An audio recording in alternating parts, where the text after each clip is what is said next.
guys, it's me, Ruowen Huang. As I say every day, it comes to this kind of day, it's very easy to talk myself out of it. But anyway, especially if you spend whole day with kids. Seriously, managing kids is a very difficult job. But anyway, my name is Ruowen Huang. I'm an author, spirit coach, and also a psychic. Today, I just want to quickly answer one question. It's been on my Facebook for a long time, but I felt since this whole week's topic, I would just answer it. So basically, this topic, this question, let me read out the question for you guys.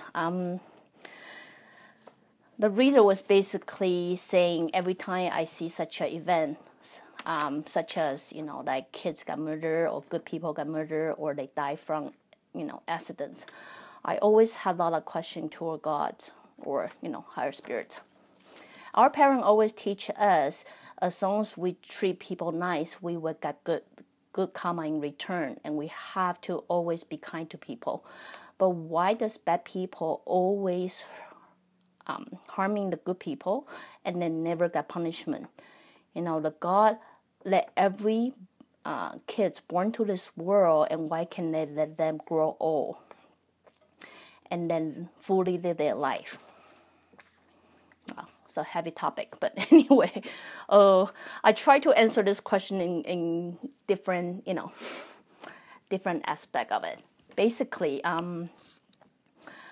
if you follow my blog, you will understand, right? Everything that we see or we perceive this world is basically all personal perception. Sometimes personal perception may be right or sometimes be wrong. It doesn't matter. But what perception really is customized. Everybody's different, right? Everybody got different perception. Because that perception is very much to help me as an individual to improve myself as a soul, not so much to define how the society should run. Or work, you know what I mean, right? So if you roughly get an idea of that, then you will understand the perception of the good guy, bad guy sometimes may vary. I'm not here to define anybody, right? I'm not here to say those people who go out there killing people, they are good guy. No. But what I'm saying is, the way we define good guy, bad guy may be different because based on the way we got brought up. Such mean, while a lot of you believe I'm good because I'm sharing, there are a lot of people believe I'm bad too. Maybe based on their belief, based on their religions, or based on the way they got brought up. Or maybe because I didn't smile at them, or I didn't give them a hug, or, I didn't say hi to them. I might perceive like a bad guy to them, right? So before I can answer this, I want you guys to understand the perception different. Everybody got different perception. Then also based on what I talked about before, we all come to this world with different platform, right? So what throughout the year with a lot of case study between bad guy, good guy, or whatever story there is, I also noticed there are higher percentages based on the karma. That means they may already generate this karma from the previous life. In this life, they're simply trying to wrap it up and then finish whatever business that between two souls. Sometimes there may be something that we as an outsider or bystander do not understand. But it would be a karma like solely wrapped around them and only they can understand. So if you understand that, you understand the perception is different. We cannot define good or bad, right? If we are not in the story. And then second, you understand sometimes for some certain event to happen, they may trigger certain level of karma, which we as a human may or may not understand, right? So now I'm going to come back and try to answer your question is, when you treat people nice, you will always have a good thing in return, which I will agree. But as I say, also mentioned before, it's not so much based on what you do, but it's always, this universe function a lot or largely based on your intention. Your intention, let's say, if my intention simply want people to look up to me, therefore I'm always doing charity, my return may not be good, as my intention is purely selfish. You know what I mean? But if I have great intentions, simply want to help, that help can simply be very like offer someone a cup of water or, simply pull someone up when they were in the downhill, right? So those kind of help sometimes we got good return.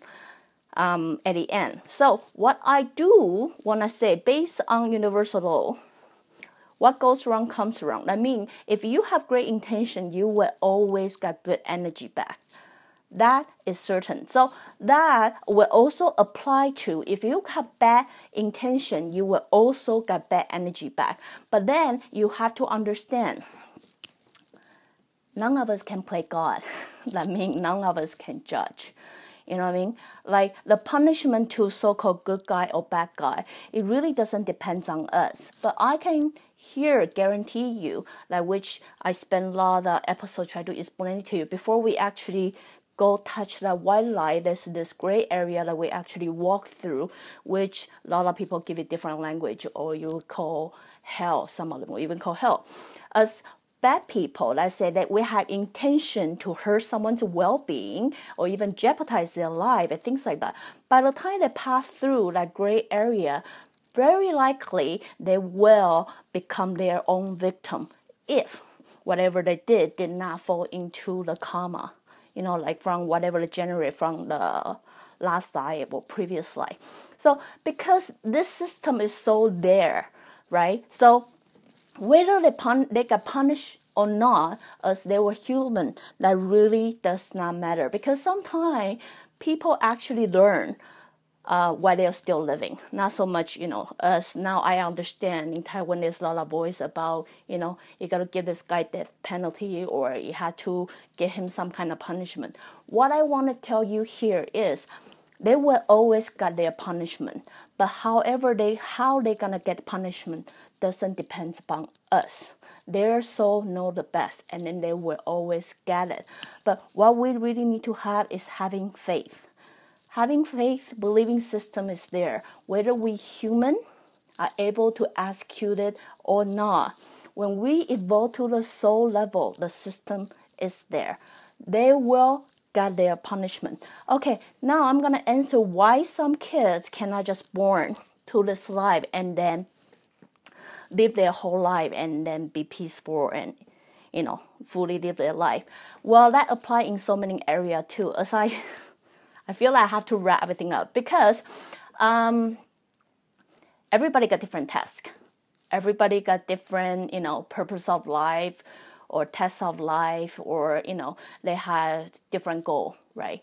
So sometimes there will be some soul, they don't really need to live the full life. They may just want to come to this life to experience something, right? They might, you know, study. It's like, just imagine the life is like you're going to university. There are so many credit you have to learn, so many credit you have to collect. But hey, maybe you spend, you know, 4 years in this university, you got everything great, but you are missing one grade, right? So imagine that credit, that one credit that you need to get your whole university credit fulfilled. That just imagine that as people have to born to this life to learn it in such a short period of time.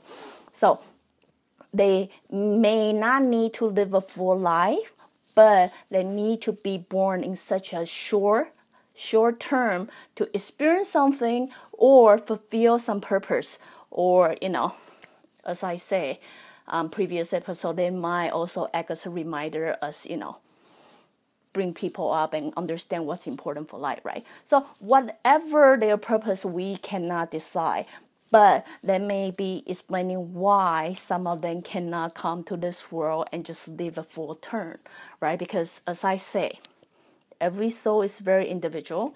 You know, their life platform, task, a blueprint, everything, everybody is different. And we don't know what it is. But what we can do is believing the system is there. And at least so far from what I can see, I can pretty much guarantee you, I mean, unless it fall into the 98% I haven't learned yet, but I would say it's very straightforward. As a human, if you got bad intention to hurt someone's well-being, let's say really jeopardize it, the chances you will have a taste of it. However you torture one person, you will have a taste of being your own victim. That I can almost guarantee you. So that punishment, they may or may not experience while they're still alive, but they will. because, as I say, it's a process of learning. The end goal is we will then evolve in becoming a better soul, that we respect one another and find a way to live in harmony or balanced way. That we'll eventually find a balanced way to live with one another. So anyway, just hopefully that will explain your question, and then and I get it. Nobody wants that story happen, but it is what it is. As I say, it is what it is. It's not the best that we want, but as I say, a lot of times things happen just so we can reflect ourselves and think about how we can become a better person from where we stand and where we are, and then we can evolve from here. You know what I mean? So anyway, just thought I throw it out there so you guys can all have a think of that. Again, if you like what I'm doing, you can always join me live, or go to subscribe my YouTube channel, or go to my website, ruowen.com. Till then, I'll see you guys next time.